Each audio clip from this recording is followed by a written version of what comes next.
Nós estamos ao lado do secretário de Governo Erlong Solano, que vai conversar conosco a respeito deste assunto aqui no Jornal do Piauí. Secretário, boa tarde, seja bem-vindo ao Jornal do Piauí. Boa tarde, Joelson. Bom, secretário, o conselheiro Kennedy disse que, olha, não houve um desvio dos recursos, mas houve um desvio da finalidade dos recursos. E, de fato, de acordo com o TCE, o dinheiro era para caiu na conta específica para a utilização dos recursos para as obras a quais foram destinados e movimentações financeiras comprovam que esses recursos foram colocados na conta única do Estado. A pergunta é, os recursos foram utilizados com que propósito? Onde eles estão? Se você me permite uma pequena correção, Joelson, o conselheiro Kennedy está procedendo de maneira técnica perfeita. Correto. E ele não disse que o governo cometeu desvio de finalidade. Ele disse que a DeFi está entendendo isto. O assunto saiu da DeFi, foi para o conselheiro ainda não manifestou seu juízo sobre o assunto. Correto, exato.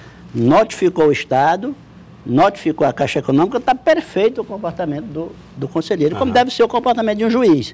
Certo. Ouvir as partes antes de dar o seu veredicto, né? Não seguir certos exemplos que estão virando moda no Poder Judiciário no Brasil, de fazer julgamento antecipado. Então, eu acredito que está havendo um assodamento em torno desse assunto. Primeiro, já saiu em certos órgãos de imprensa que o Tribunal de Contas mandou bloquear o empréstimo.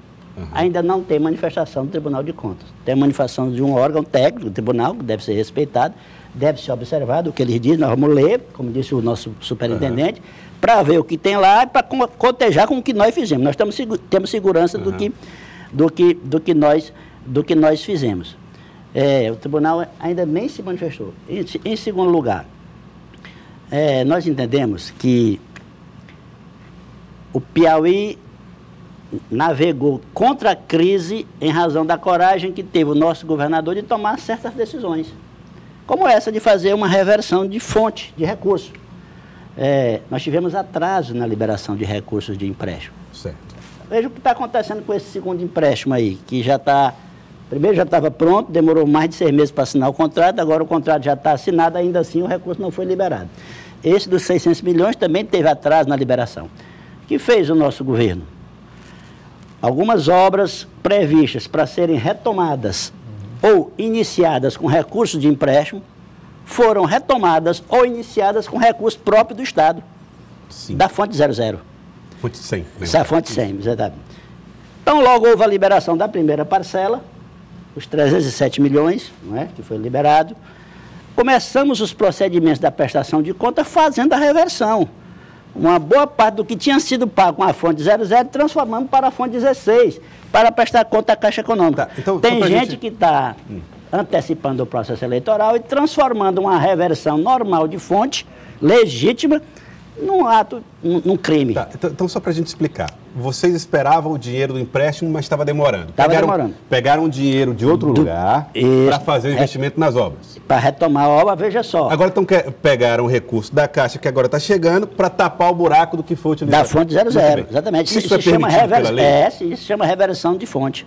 Reversão de fonte. Quando o recurso é recurso próprio do Estado, ele pode usar para pagar pessoal, pode usar para custeio, pode usar para fazer obra. Usamos para fazer obras que estavam originalmente planejadas para fazer com recurso de empréstimo. Na hora que o recurso de empréstimo foi liberado, estamos repondo o dinheiro da fonte 00. Então, o dinheiro do empréstimo não foi usado para custeio, por exemplo? Em absoluto. Veja só, como esperar mais tempo para concluir o elevado da Miguel Rosa? Não tinha sentido esperar mais tempo para concluir o elevado da Miguel Rosa. Quantos milhares de pessoas estão tendo sua vida beneficiada porque o governador teve coragem de tomar essa decisão? Como esperar para retomar as obras da BR-316, da duplicação, ou da 343, ou para fazer o alargamento da estrada que liga a Pedra do Sal a Parnaíba, uma estrada importante para o turismo e que estava fazendo vítimas porque era uma estrada perigosa? Para fazer o asfaltamento de ruas em muitas cidades do Piauí, como Picos, por exemplo, como Parnaíba, Teresina. Tivemos dinheiro aplicado na Transcerrados, por esse mecanismo que eu estou falando aqui, uma obra absolutamente estratégica para o Piauí. Então, Joelson, tem gente antecipando o processo eleitoral. E eu queria só também dizer o seguinte, às vezes acontece, já aconteceu inúmeras vezes, de trabalhos como este, feito por esta comissão, não serem aceitos pelo pleno do tribunal. não seriam aceitos pelo Pleno Tribunal.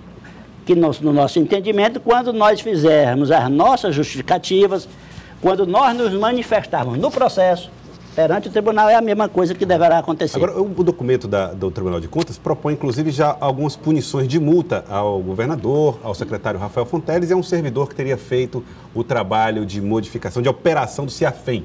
Nós vamos contestar tudo, nós vamos contestar tudo isso na forma da lei, na hora que a notificação que o conselheiro Kennedy mandou para o Estado chegar ao nosso governo. E a liberação da parcela, como fica as iniciativas do governo para tentar aí obter essa liberação dessa segunda parcela e do outro financiamento cujo contrato já foi inclusive assinado? Nós esperamos que prevaleça o bom senso e o compromisso com o Piauí. Veja só, o Piauí navegou contra a crise, manteve o pagamento dos funcionários em dias, que quando tinha gente que esperava que a gente atrasasse, manteve um cronograma de obras. Graças a isso, foi um dos estados que em certos momentos conseguiu terminar ciclos administrativos com saldo positivo de emprego, ou foi um dos que menos perdeu emprego em outras ocasiões mais difíceis.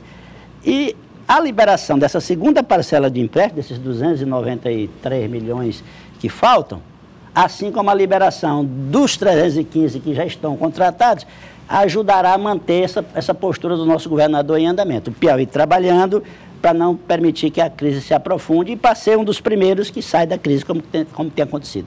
Eu queria agradecer ao secretário Berlong Solano. Muito obrigado pela participação aqui no Jornal do Piauí, ajudando a esclarecer um pouco mais esses assuntos que envolvem o Tribunal de Contas do Estado e, principalmente, o que o Piauí quer é ter acesso aos recursos de empréstimo para garantir que o Estado possa sair das situações de dificuldade nesse cenário em que a crise afeta todos os estados. Obrigado, secretário Berlong Solano. Obrigado a você, estou à disposição. Muito obrigado. Elivaldo, você continua conosco? Assim, com certeza, Gelson.